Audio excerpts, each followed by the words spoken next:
Então, pessoal, para terminarmos as vias de ativação, por fim, vamos falar da via da lectina. Tá? Primeiro ponto que a gente precisa entender. A via da lectina é uma via que também não depende de anticorpo.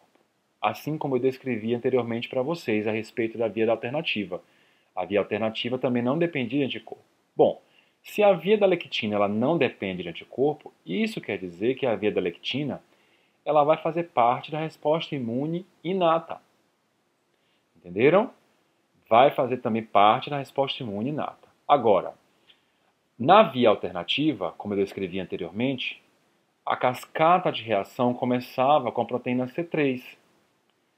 Já na via da lectina, a gente percebe que não começa com C3, mas começa principalmente por dois tipos principais de proteínas, que elas estruturalmente é muito similar a C1q que eu descrevi na via clássica. Quais são essas proteínas? Uma é chamada de MBL, essa sigla MBL é do inglês, que significa lectina associada à mannose, mas no nosso estudo aqui a gente vai chamar de lectina. E a outra proteína é chamada de ficolina. Então nós temos a lectina, que é a MBL, e a ficolina. Ambas possuem estrutura semelhante a C1q da via clássica.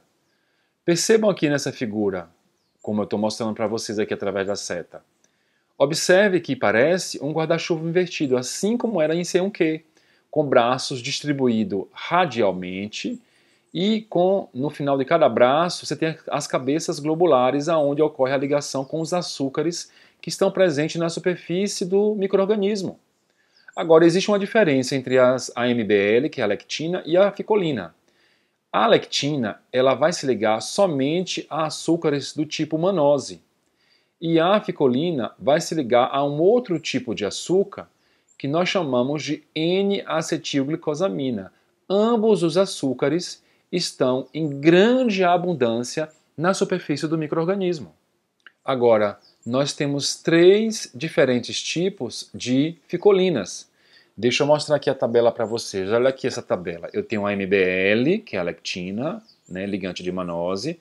E aí nós temos, olha, a M-ficolina, L-ficolina e a H-ficolina. A L-ficolina e a H-ficolina são proteínas que são plasmáticas, elas ficam circulantes no sangue. Só que a M-ficolina ela não é uma proteína plasmática, ela é secretada por macrófagos que estão residentes nos locais específicos dos tecidos onde está ocorrendo as infecções. Então, tanto a MBL, que é a lectina, quanto a ficolina, elas são semelhantes a C1q da via clássica. Deixa eu voltar aqui para mostrar para vocês. Ó. Semelhante, aqui a figura, tá vendo? Ó? Semelhante a C1q da via clássica. Bom, mas aonde que vai ocorrer a proteólise para levar e dar início à cascata de reação da via das lectinas? A proteólise ela vai ocorrer em proteínas que nós chamamos de MASP. Essa MASP é uma sigla também em inglês para serinas proteases associadas à MBL. Tá? Então nós temos a MASP1 e a MASP2. E é na MASP2 que ocorre a clivagem da primeira proteína que vai dar início à cascata das via das lectinas, que é C4. Tá? Então observem, a proteína ela é ativada pela presença dos açúcares na superfície microbiana, ocorre consequentemente a ativação de MASP1, depois MASP1 ativa MASP2 e MASP2 agora atua como uma serina protease clivando C4. Depois cliva C2, olha aqui, ó, como a gente viu lá na via clássica, formando C4b, C2a, que isso vai se juntar e formar C3 convertase. Então vocês percebam que o início do processo de ativação da via é um início diferente, mas posteriormente o passo ele é muito semelhante ao que a gente descreveu anteriormente, não tem diferença. E outra coisa interessante, quando ocorrer a formação de C3 convertase, assim como eu falei na via clássica, que é formada pela união de C4b com 2A, o que vai acontecer? Vai clivar quem agora? C3. Concluindo então aquilo que eu tinha acabado de descrever anteriormente, que independente do início da via ser diferente, no final todas elas vão levar a clivagem da proteína C3. Então, turma, para fechar o nosso tópico de hoje, vamos falar da etapa terminal da ativação do complemento e formação da MAC, que é o complexo de ataque à membrana. Tá? Lembra que, independente da via que nós descrevemos aqui, todas as três vias elas chegam à formação da C5 convertase. Olha aqui comigo nessa figura para que você possa entender.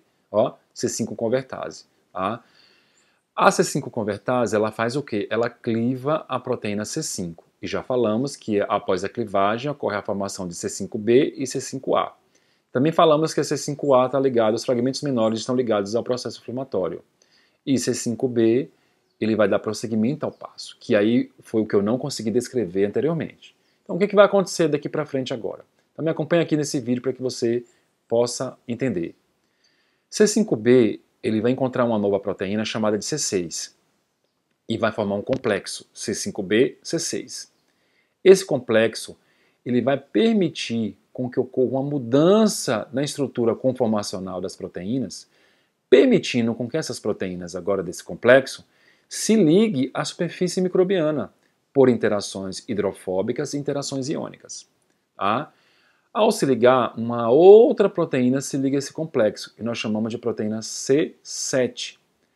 A proteína C7, ao se formar, ela já começa a liberar certas micelas da membrana do patógeno, mas ainda não é capaz de provocar nenhum dano ao patógeno. Posteriormente à formação desse complexo, C5b, C6, C7, uma nova proteína se liga ao complexo, que é a proteína C8. Ela já tem um alcance maior na estrutura da parede do patógeno.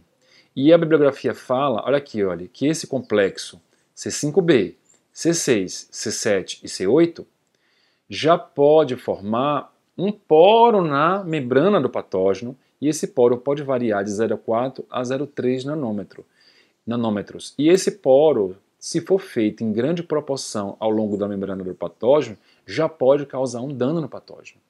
Mas o dano verdadeiramente é observado com a formação da MAC, que é completamente ativa. E essa MAC só é completamente ativa quando ocorre a inserção de mais uma proteína, que é a C9. A proteína C9 ela tem a capacidade de se juntar, porque é uma proteína que sofre polimerização. Observe que ela forma um verdadeiro poro na membrana do patógeno. Tá? Ao se ligar à proteína C8, se estabilizar, e ela sofre uma polimerização formando esse poro. Esse poro ele vai permitir com que ocorra a livre passagem de água e sais minerais. E isso vai ocorrer na membrana do patógeno para provocar um desequilíbrio osmótico ao patógeno e dessa forma destruir completamente o patógeno, causando a lise celular. Tá? Então, esse poro, a bibliografia fala que ela tem em torno de 20 nanômetros de diâmetro, que é o suficiente para levar esse desequilíbrio osmótico e a morte do patógeno. Então, a MAC, que nós chamamos de complexo de ataque à membrana, ela é uma das etapas finais efetoras do sistema complemento. A ativação ela pode ser diferente, o mecanismo de ativação ela pode ser diferente, mas no final, qual é o objetivo final daqueles métodos de ativação que nós descrevemos? É a formação dessa MAC, porque essa MAC vai levar ao desequilíbrio osmótico e completamente à destruição do patógeno.